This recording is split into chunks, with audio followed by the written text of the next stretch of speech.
Everyone, welcome to my YouTube channel health wellness. आज के इस वीडियो में मैं आपसे शेयर करूंगी विटामिन ई के कुछ ऐसे अमेजिंग बेनिफिट्स जो मॉडर्न साइंस द्वारा प्रूफ किए जा चुके हैं। Vitamin E skin, heart, muscles, reproductive system, menstrual cycle, liver, इन सभी में विटामिन ई का बहुत ही ज्यादा इंपॉर्टेंट रोल होता है। आखिर विटामिन ई के क्या बेस्ट सोर्सेस है, विटामिन ई के कैप्सूल लेने से क्या क्या फायदे होते हैं और किन्हें विटामिन ई के कैप्सूल लेने चाहिए और किन्हें नहीं, तो आज की वीडियो में आपको इन सभी बातों के बारे में पता होने वाला है। तो इस वीडियो को आप पूरा एंड तक देखिएगा जिससे कि विटामिन ई की आपको पूरी जानकारी मिल सके। और अगर आपने अभी तक हमारे YouTube चैनल को सब्सक्राइब नहीं किया है तो प्लीज़ चैनल को सब्सक्राइब कर लें और बेल आइकन को प्रेस कर लें, क्योंकि मैं आपके लिए ऐसे ही हेल्थ रिलेटेड वीडियो लाती रहूंगी। तो दोस्तों, यूँ तो कहने को विटामिन ई एक विटामिन है, लेकिन ये बना है 8 अलग अलग फैट सॉल्युबल कंपाउंड से। तो इन्हीं कंपाउंड की वजह से विटामिन ई एक बहुत ही अच्छा एंटीऑक्सीडेंट है जो बॉडी की डायरेक्ट सेल्स पर असर करता है। तो आइए जानते हैं कि विटामिन ई के हमारी बॉडी के लिए क्या क्या बेनिफिट्स होते हैं। फर्स्ट है इन skin health. Vitamin E antioxidant का बेस्ट सोर्स होता है। यह सेल्स को डैमेज होने से बचाता है और साथ ही साथ सेल्स को रिपेयर करके उसे ठीक भी करता है। दोस्तों, आपने देखा होगा लोग फेस पैक बनाते हुए उसमें अक्सर विटामिन ई के कैप्सूल इस्तेमाल करते हैं। वह इसलिए क्योंकि विटामिन ई कोलेजन प्रोडक्शन में मदद करता है। कोलेजन एक प्रोटीन है जो स्किन को टाइट करता है और टेक्सचर को भी इम्प्रूव करता है। यह बात सही है कि विटामिन ई का स्किन पर रिंकल यानी झुर्रियाँ और फाइन लाइंस को कम करने में भी बहुत ही इम्पॉर्टेंट रोल है।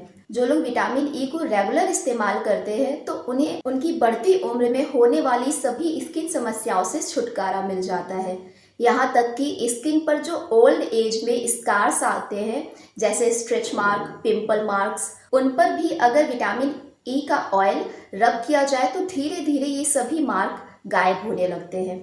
और यही नहीं, स्टडी से पता चला है कि विटामिन ई लेने से एक्जिमा जैसी बीमारी भी ठीक हो सकती है और स्किन की कंडीशनिंग भी होती है। लेकिन विटामिन ई को रेगुलर लेने से पहले हमें डॉक्टर से प्रेस्क्रिप्शन जरूर लेना चाहिए। इसका सेकंड बेनिफिट है in heart health. Heart attack अब एक कॉमन प्रॉब्लम हो गई है जो कि हमारी पॉपुलेशन का बिगेस्ट किलर है।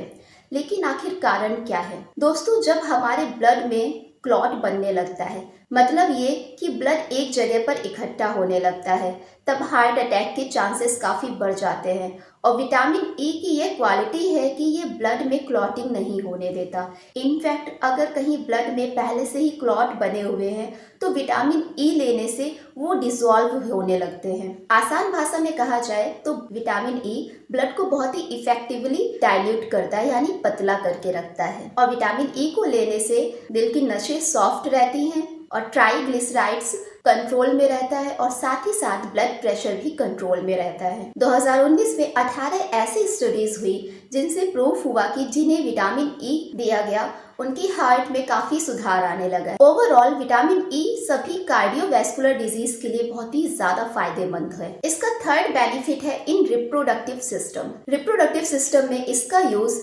Egg ageing and sperm DNA fragment दोनों में विटामिन ई और ओमेगा 3 फैटी एसिड बहुत ही इंपॉर्टेंट रोल प्ले करते हैं। तो जिन लोगों के बच्चे नहीं हो रहे होते, स्पर्म और एग की क्वालिटी डाउन होती है, तो उनके लिए ये विटामिन ई बहुत ही फायदेमंद होती है, क्योंकि विटामिन ई एग और स्पर्म की क्वालिटी को बढ़ाता है। इसका नेक्स्ट बेनिफिट है इन कॉग्निटिव फंक्शन। ये बेनिफिट करता है कॉग्निटिव फंक्शन में, मतलब हमारे ब्रेन के फंक्शन में। आपने सुना होगा अल्जाइमर डिजीज जो कि बुढ़ापे में हो जाती है। यह जो ओल्ड एज में डिजीज होती है जिसमें कि ह्यूमन अपनी मेमोरी खोने लगता है। तो देखा गया है कि जो लोग विटामिन ई लेते हैं उनके अंदर अल्जाइमर डिजीज होने का चांस कम हो जाता है। इसका नेक्स्ट बेनिफिट है इन लंग फंक्शन। आजकल बहुत सारा पॉल्यूशन है, बच्चों को अस्थमा है, यंग एज में अस्थमा है और बुढ़ापे में तो अस्थमा की प्रॉब्लम बहुत ही ज्यादा बढ़ जाती है जिसमें कि लंग्स अफेक्टेड होने लगते हैं। और हमने कोविड में ही देखा था कि कितना ज्यादा लंग्स अफेक्टेड हुए थे। तो जब ऐसी कंडीशन आती है, जब लंग्स अफेक्टेड हो जाते हैं,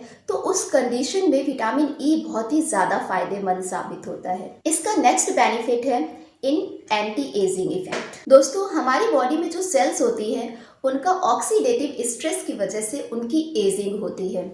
होता यह है कि ऑक्सीडेशन की वजह से बॉडी में फ्री रेडिकल्स बनने लगते हैं जो सेल्स पर जाकर अटैक करते हैं और उन्हें डैमेज करते हैं। क्योंकि विटामिन ई एक अच्छा एंटीऑक्सीडेंट है तो इस प्रोसेस को रोकने में ये बहुत ही ज्यादा मदद करता है। विटामिन ई की एंटीऑक्सीडाइजिंग नेचर के कारण ये बॉडी के सभी ऑर्गन्स की एजिंग को स्लो करता है, चाहे वो हमारा हार्ट हो या लीवर हो या किडनी हो। इनफैक्ट 2018 की स्टडी में पाया गया कि जिन लोगों की हाई ब्लड शुगर के कारण किडनी खराब हो चुकी थी तो उन्हें जब लगातार 3 महीने तक विटामिन ई दिया गया तो उनकी इस कंडीशन में काफी सुधार आने लगा। इसी तरह से 2021 में कुछ वुमेन्स जिन्हें ऑक्सीडेशन स्ट्रेस के कारण एंडोमेट्रियोसिस की प्रॉब्लम हुई तो 2 महीने तक विटामिन ई को लेने से उनकी ये प्रॉब्लम रिवर्स होने लगी। बेसिकली अगर आप अपनी बॉडी में एजिंग को कम करना चाहते हैं तो अपनी डाइट में विटामिन ई को पर्याप्त लेना चाहिए। इसका नेक्स्ट बेनिफिट है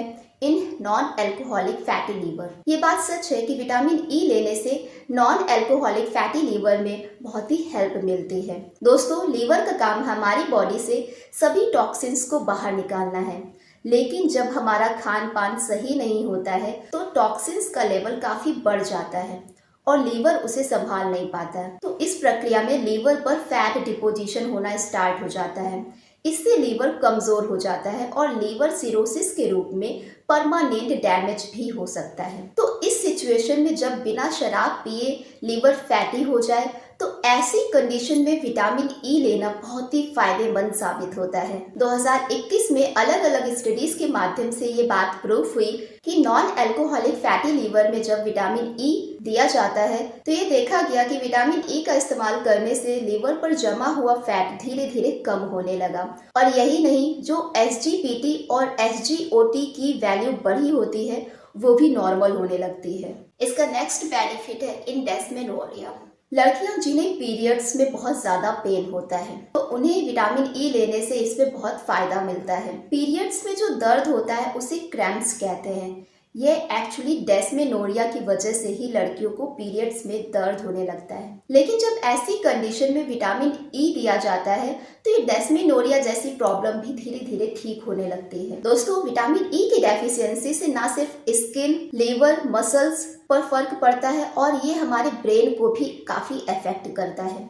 तो आखिर विटामिन ई की डेफिशिएंसी होती क्यों है? दोस्तों, विटामिन ई की डेफिशिएंसी का सबसे बड़ा कारण है बिना फाइबर का अनाज खाना। जैसे मैदे से बनी सभी चीजें जैसे नूडल्स, पास्ता, समोसे, कचौरी, भटूरे, केक्स, बिस्किट और ब्रेड खाने से बॉडी में विटामिन ई की डेफिशिएंसी हो जाती है और इसी वजह से ये सारी प्रॉब्लम्स आती हैं। तो दोस्तों, अब ये तो क्लियर हो गया कि विटामिन ई लेने से क्या क्या बेनिफिट्स मिलते हैं, लेकिन बात आती है कि आखिर विटामिन ई को कैसे लिया जाए। तो दोस्तों, ये जो मार्केट में विटामिन ई की कैप्सूल आते हैं ये एक अच्छा ऑप्शन है, लेकिन इसके रेगुलर सेवन करने से पहले डॉक्टर से सलाह जरूर लेनी चाहिए। लेकिन इसके लिए समझना जरूरी है कि हमारी बॉडी में डेली विटामिन ई की रिक्वायरमेंट है 15 mg, लेकिन एवियन 400 एक ऐसा कैप्सूल है जिसमें 400 मिलीग्राम विटामिन ई होता है जो कि हमारी बॉडी की रिक्वायरमेंट से बहुत ज़्यादा है।